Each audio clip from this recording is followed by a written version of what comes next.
In my previous class, I have already discussed the properties of the charges and as well as the methods of the charging. So today we will discuss about different terms used in connection with the charges, and these different terms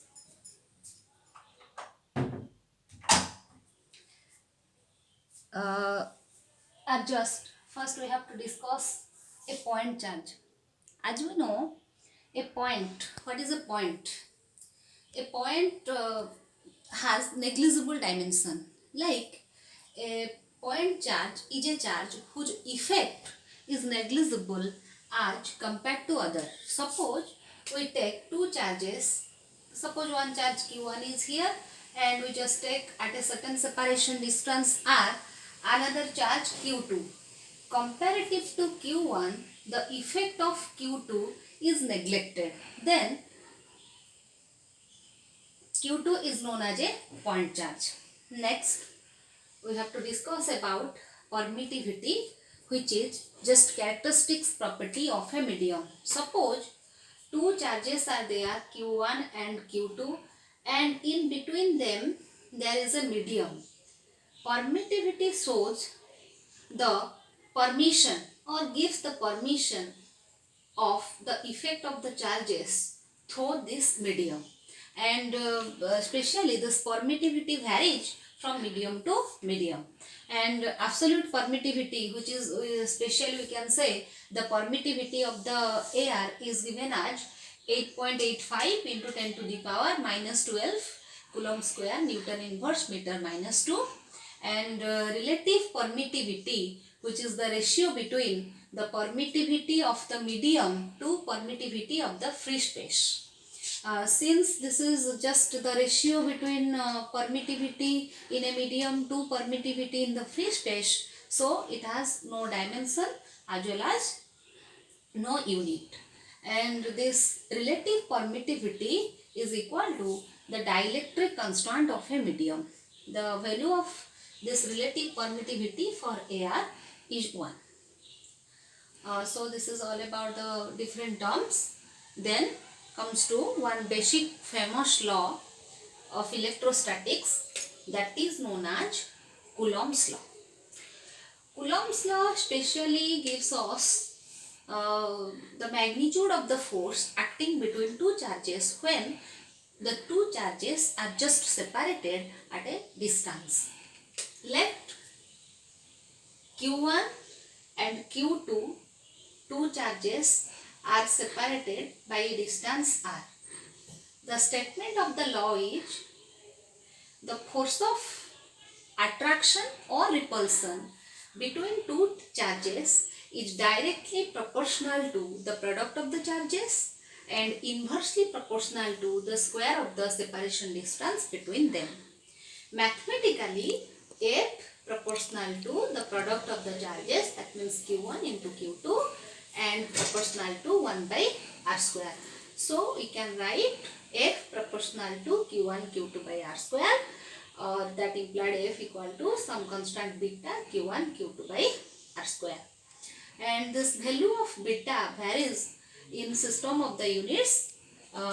In CGS system, the value of beta equal to 1 by k, where k is just the dielectric constant we have discussed, and in SI this beta equal to 1 by 4 pi epsilon naught, and putting the value of epsilon naught from here, this is 8.85 into 10 to the power minus 12 Coulomb square Newton inverse meter minus 2, we can get this much value, 9 into 10 to the power 9 Newton meter minus 2, Newton meter square Coulomb minus 2. Then we have to just discuss, this is the force of attraction or repulsion, because if same charges are there, the force is repulsive in nature, and if opposite charges are there, the force is attractive in nature.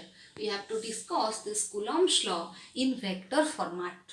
Suppose two charges Q1 and Q2 are there. Q1 just repel Q2 in this direction, and the force acting on Q2 due to Q1, let this is F21. We have to put a vector sign because force is a vector quantity, and let the force acting upon Q1 due to Q2 is F12. F12 means you have to read it as the force acting upon the charge Q1 due to 2, and the position vector from Q1 to Q2 is along this direction. This is R12, and the position vector from Q2 to Q1 is represented as R21. R12 and R21 are both same in magnitude, but just they are opposite in direction. R12 mod equal to R21 mod equal to R, we can say. So we have to write the two forces. F21 vector beta Q1 Q2 by R square, R21 cap. As you know, R21 cap equal to R21 vector divided by RQ, divided by R square. This one divide R21 vector divided by R. So we can get RQ here. And similarly for F12, because we know R cap equal to R vector divided by R vector mod. Like that, this one also R12 cap divided by R12 vector. So we can get this much beta Q1 Q2 divided by RQ R12 vector. But as we know, since these two position vectors are equal in magnitude but opposite in direction, so we can write R12 vector equal to minus of R21 vector, and we conclude from this relation F21 equal to minus beta, we can write this one, and from equation 1 and 3 we can get F12 equal to negative of F21. This is just like the Newton's third law, which states that F12 and F21, the two forces are equal and opposite in nature. That means they construct action and reaction pair because they just act upon different charges, not on the same charges. Then come to unit of charges.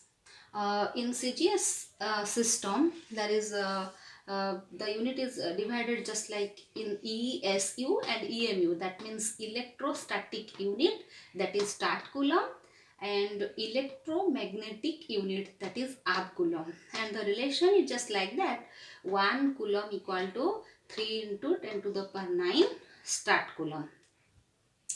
Then we have to define the definition of start coulomb as well as the definition of coulomb also, and coulomb also we can define. As we know from from Coulombs law, the force of attraction or repulsion F equal to 1 by K Q1 Q2 divided by R square. But in CGS system, this K is 1, so Q1 Q2 by R square. From this formula, just see F equal to Q1 Q2 divided by R square, and if we take Q1 equal to Q2 equal to Q, and R equal to 1 centimeter and F equal to 1 dyne, then we can get Q equal to plus minus 1 ESU, electrostatic unit, or we can say start coulomb. So we can say the magnitude of the charge is 1 start coulomb if the charges are separated at a distance of 1 centimeter and experiences a force of 1 dyne. Similarly, in SI system, we can define the magnitude of 1 coulomb. In SI system, F equal to 1 by 4 pi epsilon naught K Q1 Q2 by R square. But for AR, we know the value of the dielectric constant K equal to 1. So putting all the values, 1 by 4 pi epsilon naught, we know 9 into 10 to the power 9. And Q1 Q2 equal to, let Q and R equal to 1 meter and F equal to 9 into 10 to the power 9, we can get Q equal to plus minus 1 coulomb. So we can say the magnitude of the charge is 1 coulomb if they are at a separation distance of 1 meter and experiences a force of 9 into 10 to the power 9 Newton. Then we have to just discuss more about that permittivity, absolute permittivity epsilon naught, and units of epsilon naught we can calculate from this formula easily. Epsilon naught equal to 1 by 4 pi q1 q2 by fr square.